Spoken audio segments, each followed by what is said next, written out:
The orders and the military records that I've been able to obtain from my personal files shows that all of my deployments are listed as classified. Do you remember that? Maybe not. Let me fill you in. It's taken a year for an Afghanistan veteran and former congressional candidate to be vindicated. This in the wake of a politically charged smear campaign accusing him of stolen valor. And let me tell you, as a veteran, when we meet someone who's done it, well, we'd love to take them out in the woodshed. When we hear someone try and say someone did it when they didn't for political gain, the same applies. Trump-backed Republican candidate JR Majewski, friend of mine, was running for Ohio's 9th congressional district in 2022. That's near my hometown and hometown district of Archbold, Ohio. This is, I think it's primarily around Toledo, is the 9th. Anyway, during his bid for Congress, he was accused of fabricating his combat record. And it was Republicans and Democrats who both seized on this, folks. This is how politics goes. And I can relate, because when I ran in California in 18, I had the same thing. I had Republicans playing dirty in the primary, putting things out on television and radio like, we don't even know if Dan Ball served. It wasn't even the Democrats doing it.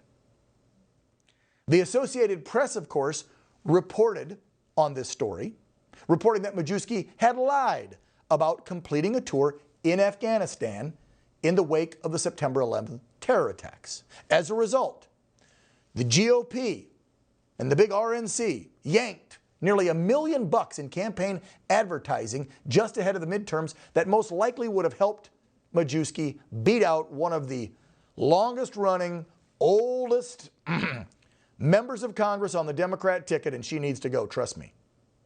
Now, JR joined me last September to share his side of the story, but it didn't matter to mainstream media and to his opponent, Marcy Kaptur. Deployed to Qatar, and I had sorties that we flew out of Qatar to support the forward operating bases that were located in Afghanistan. The only real lie here is that Marcy Kaptur's been an effective legislator for 40 years. The AP teamed up and, they tried to put a hit piece out on me right before military ballots came out.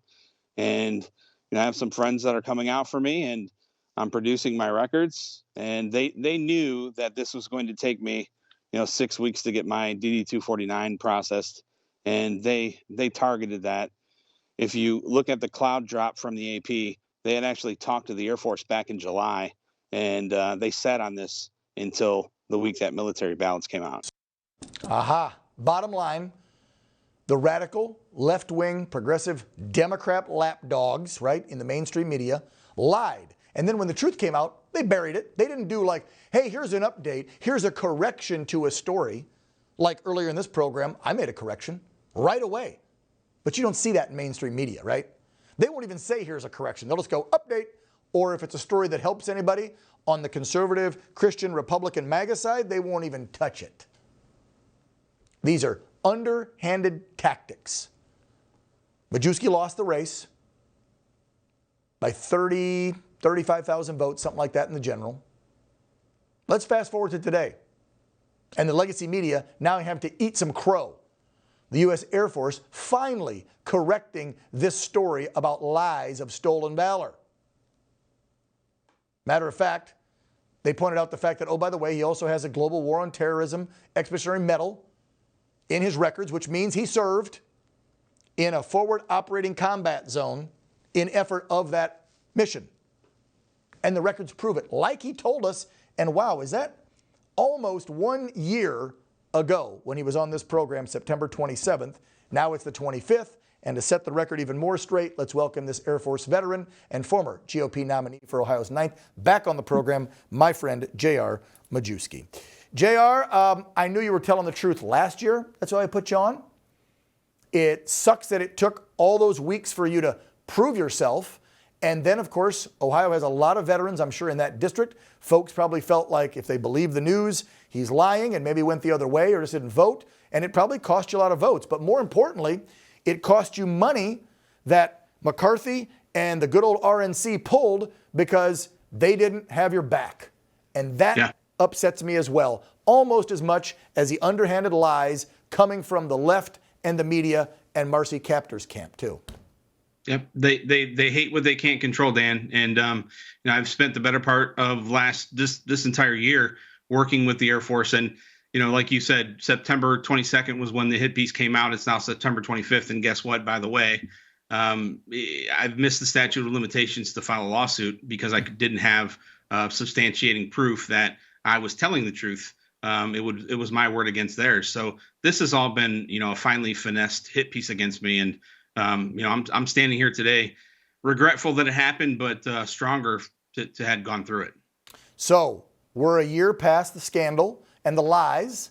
My big question, are you going to jump back in for 24 because you did so well in that primary against a handful of Republicans, and there was a couple establishment ones in there that actually had backing, not only money and name recognition from some incumbent Republicans and the federal government. You beat all them, right? And the odds were against you. Everybody said, oh, this Trump-backed guy's not going to win. I think it was going to be somebody that was already in the Ohio State House or something or other. But you smoked them, and then you gave Marcy the best run you could with obviously lack of support, lack of money, and this article hanging over your head, these lies. So Please tell me you're going to do it again. I'm seriously considering it. I would say I'm in the high 90s. It was tough going through all this, and I've got broad shoulders. I'm built for this kind of stuff. And but my family isn't, right? And so, I lost my dad last cycle. That was tough. Yep. And then my mother had to have an emergency surgery this cycle, which caused me to drop out. I was already in the race, but I'm fortunate to say that my mom's doing very, very well. But I just got to make sure that it's right for the family. It's one thing to lose a race fairly, but to lose a race being lied about and those lies having an impact on the people that you love. I just met with Tucker Carlson last week, and he said to me, a man that would destroy his family or let his family being destroyed in an effort to get to Washington, D.C. is the type of person that we don't want there. So I'm just circling the wagons with the family. I can tell you they're supportive of me. They feel the same way. We're ready to get out and kick some ass. That's what we do. Good for you. So you'll be one of the first people to know, I know when I'm ready and before I make the announcement. Well, I'm going to say it right here. I don't know who else is in the race so far. I haven't even looked at the 9th, but you have my full-hearted endorsement if you decide to run again. JR and I have met, we've talked, we've known each other now for a couple years.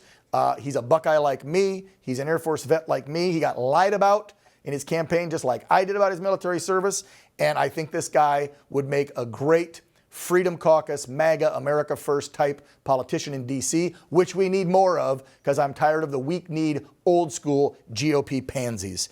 JR, I'm out of time. You keep me informed, all right, brother? And when you get ready to announce, we'll have you back on because I know you're gonna. You better. Take care. You got it, man.